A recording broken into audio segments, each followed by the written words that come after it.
Hello दोस्तों।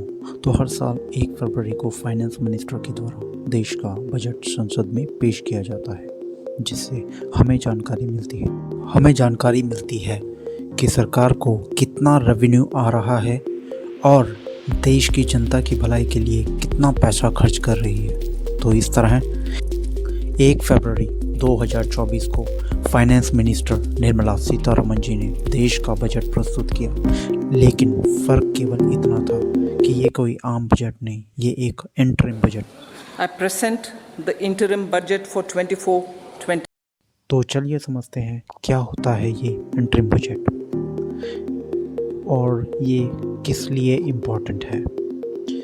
Interim budget दो परिस्थितियों में पेश किया जाता है। एक, या तो सरकार के पास पूर्ण या आम बजट पेश करने के लिए समय नहीं हो, या फिर तुरंत लोकसभा चुनाव आने वाले हों। तो इस बार का बजट इंटरिम बजट इसलिए होगा क्योंकि सरकार को कुछ महीने बाद ही चुनाव में जाना है और सरकार नए कारोबारी साल के बचे हुए महीने के लिए खर्च की अनुमति संसद से लेती है।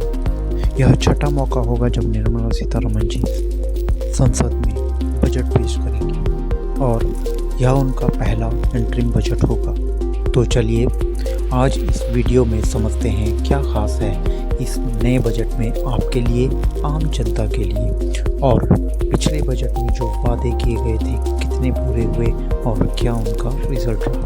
पिछले साल की तरह इस साल में भी गवर्नमेंट का मेन फोकस था कैपिटल एक्सपेंडिचर, जिसको हम कैपेक्स भी कहते हैं, जिसका मतलब है वो पैसा जो सरकार खर्च कर रही है लॉन्ग टर्म एसेट्स में, बड़े बड़े इंफ्रास्ट्रक्चर प्रोजेक्ट्स में, जैसा कि रोड्स, रेलवेज, पोर्ट्स, बड़े बड़े ब्रिजेस और बिल्डिंग्स बनाने में।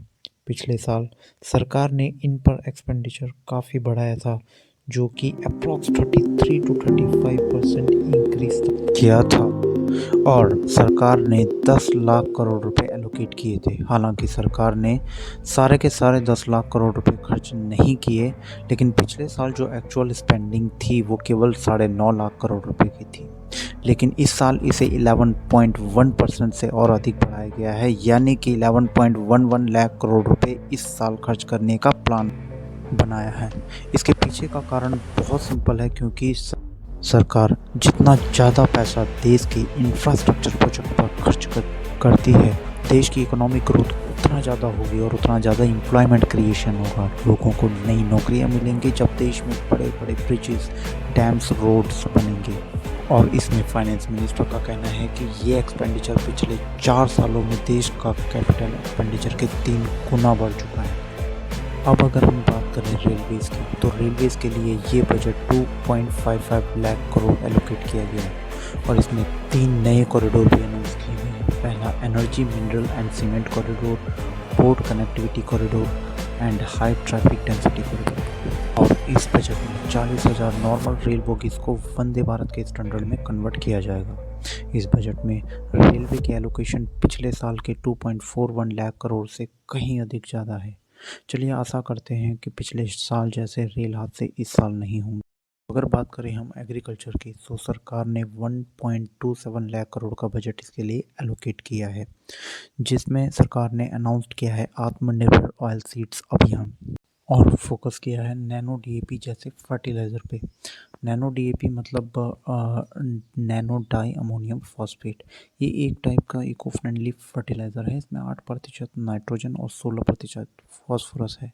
ये एक ग्रीन फार्मिंग प्रोडक्ट आप इसको कह सकते हैं। और दूसरी तरफ सरकार की ऑयल सीड इनिशिएटिव पॉलिसी है, मतलब सरकार बाहर से इंपोर्ट करने वाले ऑयल्स को अभी कट करना चाह रही है। मतलब एडिबल ऑयल इंपोर्ट को 60% से कट करके 30% पर गवर्नमेंट का लाने का प्लान है, जिससे Bharat mustard, groundnut, soybean, sunflower जैसे सीड्स में आत्मनिर्भर बन सके। अब अगर हम बात करें एजुकेशन की, तो सरकार ने ऑलरेडी पिछले साल के बजट में एजुकेशन में कट किया था। पिछले साल एजुकेशन के लिए एलोकेट हुए थे 1,16,417 करोड़ रुपए। सरकार ने खर्च किए केवल 1,08,878 करोड़। इस साल एक छोटा इंक्रीमेंट करके इसको 1,16,000 करोड़ से 1,25,000 करोड़ इसको रखा गया है। साथ ही इसके अंदर यूजीसी को दिए जाने वाले बजट में सरकार ने 60% की कटौती की है। साथ ही आईआईटी और आईआईएम जैसे प्रीमियर इंस्टीट्यूशंस को होने वाले बजट में भी सरकार ने कमी की है। लेकिन सेंट्रल यूनिवर्सिटीज़ को होने वाला बजट एलोकेशन में सरकार ने पिछले साल के मुकाबले 4,000 करोड़ का इंक्रीमेंट करके इसको 15,472 करोड़ रुपए इसके लिए एलोकेट किया है। अब अगर हम बात करें रिसर्च और डेवलपमेंट की, तो पिछले साल 210 करोड़ रुपए के मुकाबले इस साल 355 करोड़ रुपए सरकार ने इसके लिए एलोकेट किए हैं। चलिए तो अभी बात करते हैं हेल्थ केयर सेक्टर की।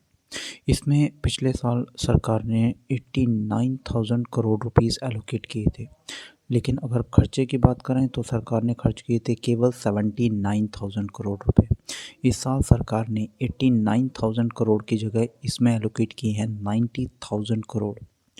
और यहाँ पर सरकार ने आयुष्मान भारत जैसी स्कीम को एक्सपेंड करने की बात भी कही है और सर्वाइकल कैंसर की वैक्सीन पर भी फोकस यहाँ पे सरकार ने किया है। चलिए अब बात करते हैं हाउसिंग की, जहां प्रधानमंत्री आवास योजना की एलोकेशन लास्ट ईयर 79,590 करोड़ की जगह इस बार सरकार ने इसको 80,671 करोड़ किया है। इस योजना के तहत सरकार ने ये भी कहा है कि मिडिल क्लास के डिज़र्विंग सेक्शन के लिए वो एक नई स्कीम लॉन्च करेगी। अब इसमें जो लोग रेंटेड घरों में रहते हैं या स्लम्स में रहते हैं या अनऑथराइज्ड कॉलोनी के में रहते हैं, उन्हें अपना घर बनाने और ख़रीदने का एक सुनहरा अवसर दिया जाएगा। तो यहाँ पर मैं बजट का ये छोटा सा सेशन यहीं पे ख़त्म करता हूँ। Thanks for watching this video.